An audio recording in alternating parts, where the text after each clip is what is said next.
Ireland gama Bellews town kiti khuniau cha khana cheng mi te chun tu ni chenin mi pi masanga sum $36 lakh anagudo pa chu anageldo jingun a hi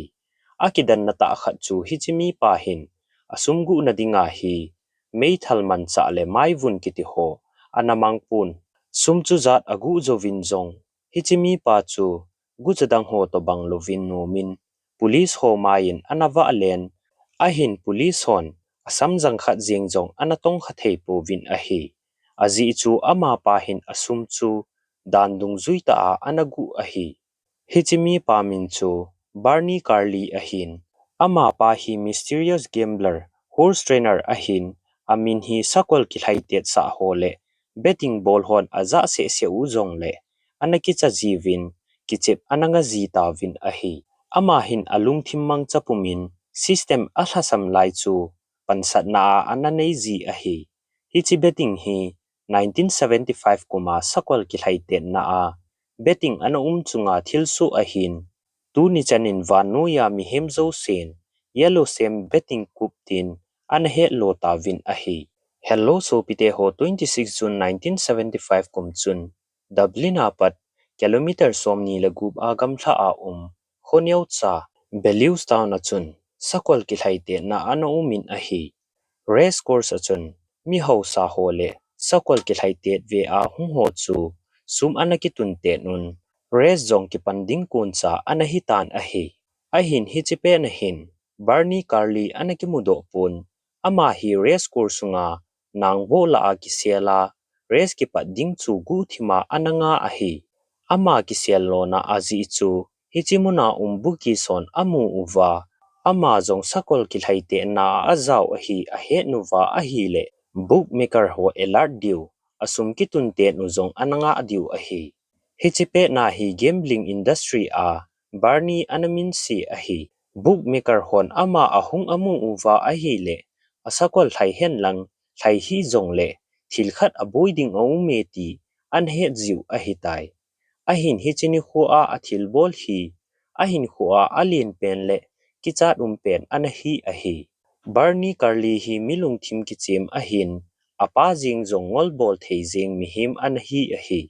apa Charlie Curley hin greyhounds kiti wi cha khat anawa a wi chakil haite na anazaw sa zi a mi to sum anakitun te zi a hi ama hin race ki padikon le awi cha chu thlai hat na lo anani sa zi a chuting sumkitung ho zo si anachang zi a hi hitia chu aloi ho anangol bol zi a sumtam ta ta analo zi a hi apa thil bol ho chu Barney in hoita in anakichin thi in a hi nikhat ama jong kumsom langa vel a hi in apan jong awi cha ane sa zi lo chu apan ui cha ane sa ding in anasolin ahin Barney in lo chu ui cha chu anane sa tapun a hi azing ni kho kilhaite ni kho ahung hi phanin ui cha chu anahlai zo tapun sumtampi anamangin ahin Barney anake pa hle in a hi azi chu apan ui chane edinga api lo chu ne sa talawa ui chadang khat anane sa a ui cha chu kilhaite na anazaw sa a sumtampi anakilo a hi hichini kho chun Barney in apa anangol bolin euro 12 analodo in hichu tu khanga $500 vel a hi hitabanga sumji a apangol bol jing theimi chun midang iti a bolding hamti hi izole ihin he diu a hi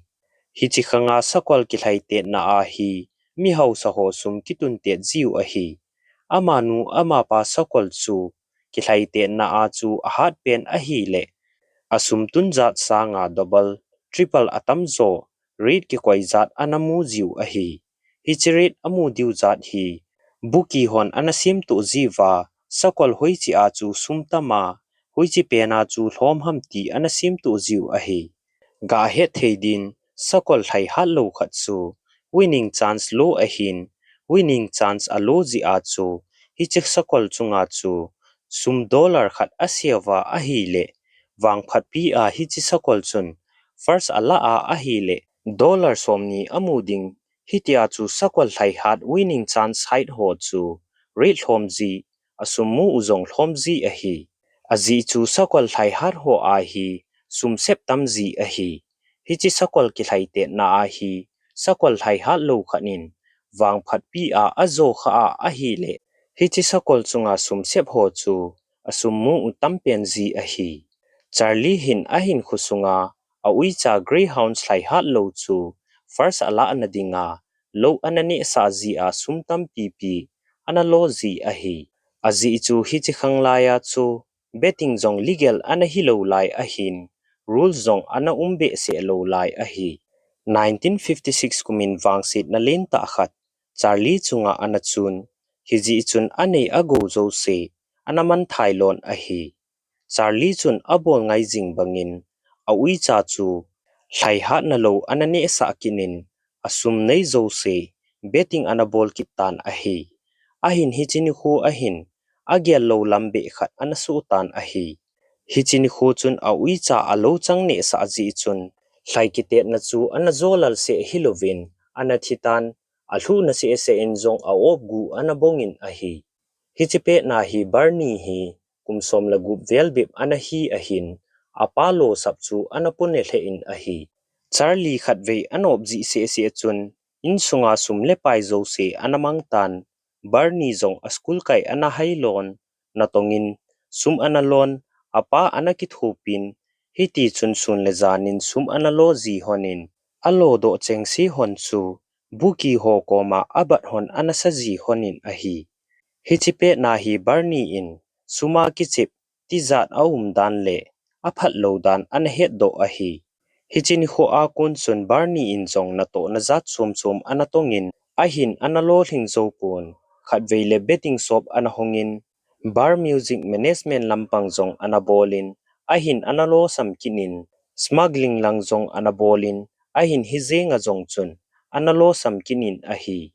Aman cross-border zilet split smuggling abo layin nikhat border in firing anaumin thalgin chi chun Barney anakichan hichini khua kunchun anange kitan ahi ama hin aphatina sokol ki thaite le suma ki chip sum kitun tet ki the hobo alunga anacheng jing ahi azonan amazong gambling professor lampang lu ding ti lunggel ananei tan aman apa azo hema sum analo na hizeng zongle ama dinga sum alo na masat pen anahi ahi 1975 chan gambling in sum tampi analo do in khatveile atrik aman sa analo hingjin khatveile anamang gop set jin hiti chun mi tampin Barney min aza ting anaki chajivin betting a kun ana withdraw lo ji ta vin ahi mun khat khana chun ama azaw ding ana phalji povin azi chu sakwal thlai halo red tam ho chu a red ananim sa alo zitan a hi Barney hin bat euro sangsom le sangi anani jin hichi ale sa do na dinga hi lampi khatbo anani a hi hiji chun aman jong lunggel khat anani jin Barney jong aloi khat komin anachin ama koma chun sakwal thlai halo sakol ki thlai te na a record hoi mo ta nei winning record lo khat aga thum tan a hi hichi sakol min chu yellow sem tin anamin sa in hi chu Barney apamin ngei a hi hichi sakol record a hoi mo dan chu ki thlai te na ku la a ala zenga anapang a hi Barney chun lungthim lu ta in strategy chom khat anamang chan namphu in sakol chu a thlai thelo na track in ana thlai sa in hiji chun yellow sem rating record ana hinim ben a rating a hoi mo dan chu handicap racing a hi lo le ta sabukim lo ho ki thlai te na in ana zaw theitan a hi yellow sem hi leinem la a thlai hat a hin Barney hin yellow sem hi handicap racing a azaw ting a thlai hat pen a hi theina dinga a record ha ta a ana su nim a hi 26 June 1975 kum chun Belius Hopi in handicap race course achun national han race khat anaumin hichi a chu sakol tibukim lo handicap ho ki thaite na ana a hi aman sakol chunga athil bol ho chu a planning la adinga apat na bo ana hina lai a hi Belius town track adei hlanna azi zong thil khat ji ana hi a hi azi chu hichi tawna chu telephone booth khat bo ana a hi hichi phat la ya chu race dinga a hi le pungka khat masanga mi tam pp betting so ma anachi jiwa sakol adei hlen pen uwa sum anatun ziu ahi betting shop ho chu bookies ahi lo le sumtung ho to chun anake ho to ziu ahi sakol khat chunga mitam ta in sum atun kha ahi le shop so to chun sumtung bookie ho ke ho to ziwa rate ananim sa ziu ahi ahin rules tung zu ya chu race khat ve ahung ke pa na ahi le rate lock ke bolzi ahi tai Barley lungiala chu Bellewstown Race Course a telephone booth chu race ki pat masang si a block bolding chutile bookies hoto sop so anake humat thailo diu yellow same rate chu achai na ge ya 1 to 20 anahiding ahi hi chu dollar khat ase nawa dollar somni alemu diu ti na ahi ahin hi chi athil bol diu hi min agin mo thailo na diwa abol te zungai kit ahi azi chu buki son ahead do wa ahi le sakol dang ho red zo si hilhading ahi hichi athil gon hi alo hin nadingin Barney aloi ngai ta khanin anakit hopin ama hin Ireland gamsunga yellow sem chunga betting ball din mi zathum analheng do in hichi betting abol nading wa hi Barney chun envelope ma euro 50 apa 300 kika anapisu kezin ahi hichi planning dinga hi Barney in euro sangsom le sanga anasumangin ahi hichu ahin khosunga saving anaboldo zo se ahi tai hichi a planning chu a success lova ahi le anei ago zo se aman thaiding se hilovin zel zenga yong lu ding din muna ahi race ni khojong analhung tan pungkha khat masangin betting so min mitampi sakol adei hlan chi uchunga chun sumtam pp anatung pan tawin yellow sem sakol rate chu anatam penin ahi aji chu ama hi sakol dang ho sanga official record anhoi mo pena winning chance song anahlom ahi race ki pat ding kon minute somni langa masangin beni kiti pasal khat race course a public telephone bunin anachen ama pa hi Barney in aloi la a ata san pen khat anahi ahi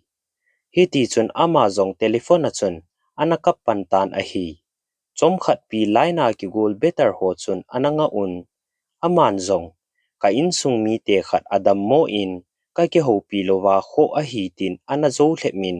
mitam pin athu sei chu anata sanun ahin laina dinga buki ho chun ananga alal theon ahi Barney hin aloi pa koma khanin telephone la pi ding na hin go na ahi le lunghang ta in telephone chu sepsil lang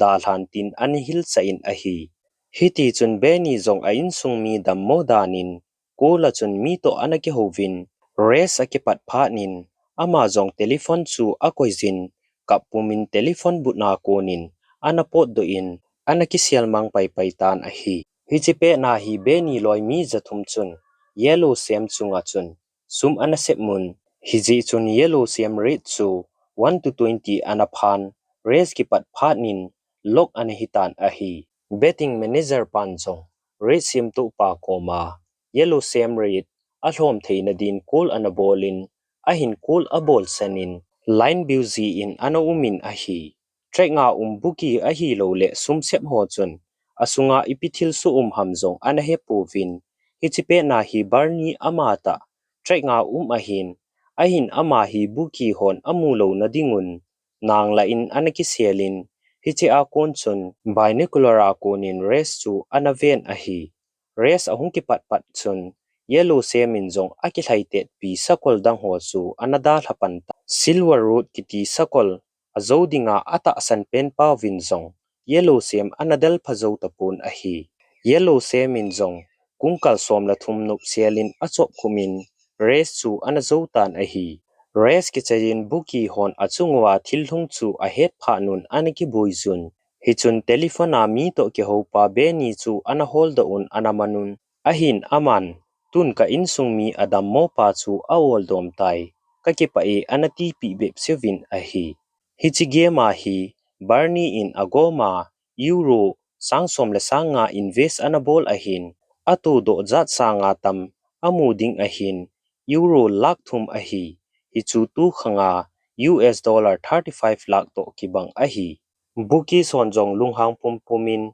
pounds khat nin sumchu anakan khomun. Borain anakoizun ahi le bek jakhat legit anapazovin ahi. Hichikup chu Ireland gamsung si le Europe gamsung si a news headline in anapangin anahot lingjeng tan. Barney chu nikhat sungin legend anahitan ahi. Barney hin race rule ho zo si khatcha anapal ke lo ahi. Ahin aman rules ga amo lai pen chu agom kum ala a anaman sa ahi. Hichithil su akunin buki sonjong rules anahielun sumtam se nom hon race kipat kon minute som thum masanga ase divin rules anasimta vin ahi. Barney in Jong 1971 akonin betting alien aniaw tampi anabolin ahin 2010 le 2014 kuma Barney in anasena achun kumsom sagi kalhin wangin kalungthim kakhandon laya ahat bangin ahat na laye anatin ahi.